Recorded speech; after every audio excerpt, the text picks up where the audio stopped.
ఇరాన్పై America, Israel కలిసి భీకర దాడులు చేశాయి. Iran supreme leader Ayatollah Khamenei కార్యాలయం సమీపంలో తొలి దాడి చేశాయి. ఆ తర్వాత వేర్వేరు ప్రాంతాల్లో బాంబుల వర్షం కురిపించాయి. ఇజ్రాయెల్ దాడులను ధృవీకరించిన ఇరాన్ వెంటనే తమ గగనతలాన్ని మూసివేయడంతో పాటు మొబైల్ సేవలను నిలిపివేసింది. ఇరాన్పై పట్టపగలే అమెరికా, ఇజ్రాయెల్ బాంబులతో పెద్ద ఎత్తున విరుచుకుపడ్డాయి. టెహరాన్లోని Iran supreme leader Ayatollah Khamenei కార్యాలయం సమీపంలో తొలి దాడి జరిపాయి. అనంతరం వేర్వేరు ప్రాంతాల్లో బాంబుల వర్షం కురిపించాయి.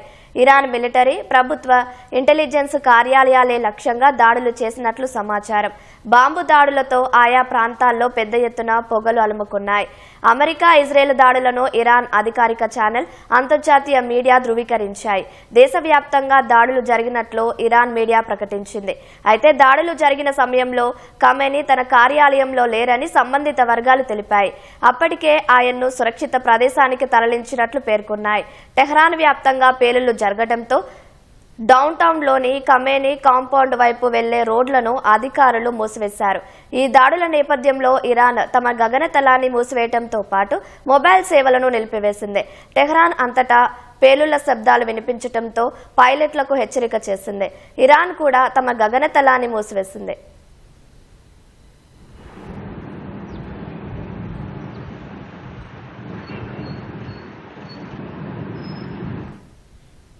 ఇరాన్లోని పలు ప్రాంతాల్లో దాడులు చేసినట్లు ఇజ్రాయెల్ రక్షణ మంత్రి కట్జ్ ప్రకటించారు.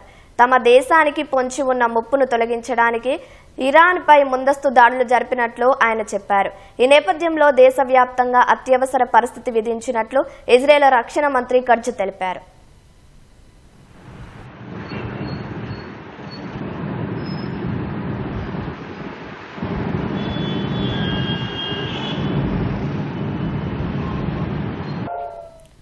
ఇరాన్పై దాడులు చేసిన వెంటనే ఇజ్రాయెల్ వ్యాప్తంగా సైరన్లు మోగాయి.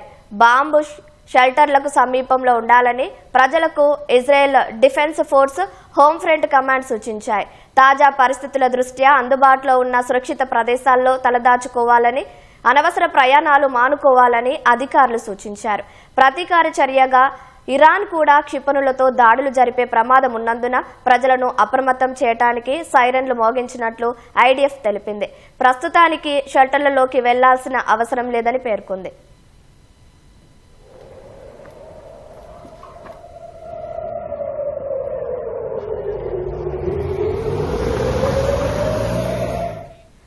దాడుల నేపథ్యంలో ఇజ్రాయెల్లోని భారతీయులంతా అప్రమత్తంగా ఉండాలని కేంద్రం సూచించింది. సురక్షిత ప్రాంతాల్లో తలదాచుకోవాలని, అత్యవసరమైతే తప్ప బయటికి రావద్దని పేర్కొంది. ఇజ్రాయెల్ అధికారుల సూచనలు పాటించాలని సూచన చేసింది. మరోవైపు టెల్ అవీవ్ నుంచి ఢిల్లీ వెళ్లాల్సిన ఎయిర్ ఇండియా విమానం కోసం ఎదురు చూస్తున్న ప్రయాణికులు సైరన్లు మోగటంతో లగేజీని వదిలేసి బాంబు షట్టర్లకు పరుగులు తీశారు.